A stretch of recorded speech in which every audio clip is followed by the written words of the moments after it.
की काळ्या दगडावरची पांढरी रेघे सूर्यप्रकाशापेक्षा स्वच्छ आहे की या ठिकाणी भारतीय जनता पक्ष विजयी झाल्याशिवाय राहणार नाही। आज भारतीय जनता पक्षाच्या निवडणूक प्रचार कार्यालयाचं अंबडला उद्घाटन होतं। या उद्घाटनाच्या निमित्तानं मी बबनराव नारायण कुचे, विलास बापू खरात या ठिकाणी आलो आणि आज कार्यालयाचं उद्घाटन केलं।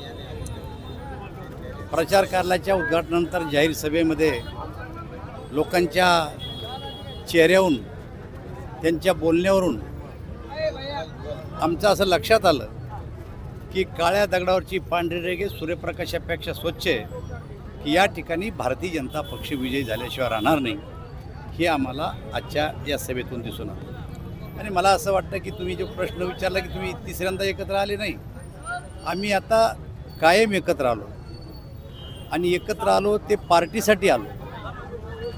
आम्ही अनेक वेळा सांगितलं की आमचा वाद नव्हता। ज्यावेळेस निवडणुका होत्या तेव्हा माझा लोकसभा वेगळा आणि बबनरावचा लोकसभा वेगळा आहे। बबनराव असं वाटत होतं की माझ्या विधानसभेमध्ये जिल्ह्याचे पदं भेटले पाहिजे, जिल्हा परिषदेचे, आणि मला वाटतं की माझ्या लोकसभेमध्ये पदं भेटले पाहिजे। अर्थामध्ये हा वाद राज्यात सगळ्याच राजकीय पक्षामध्ये, त्यातून थोडाफार आमचा तणाव होता।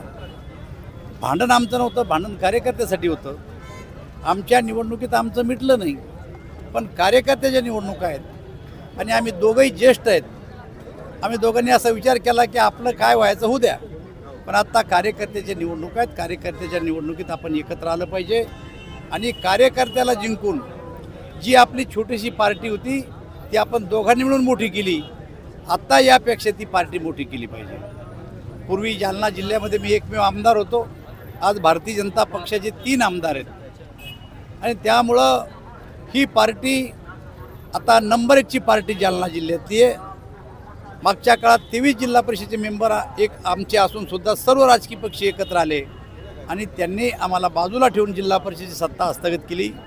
आत्ता आम्ही एकत्र आल्यामुळं मी आपल्याला खात्री देतो की कोणाच्याही शिवाय भारतीय जनता पार्टी आपल्या स्वतःच्या बळावर जालना जिल्हा परिषदेचा अध्यक्ष करेल आणि जालन्याचा महापौर हा भारतीय जनता पार्टीचा असेल, याची आम्हाला आता खात्री झालेली आहे। जे आणि युनिटी जोडी कायम एकत्र राहणार नाही का? एकत्र राहणार।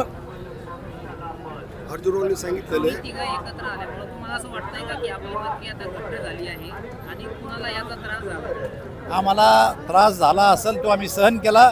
कार्यकर्त्याला त्रास होऊ नये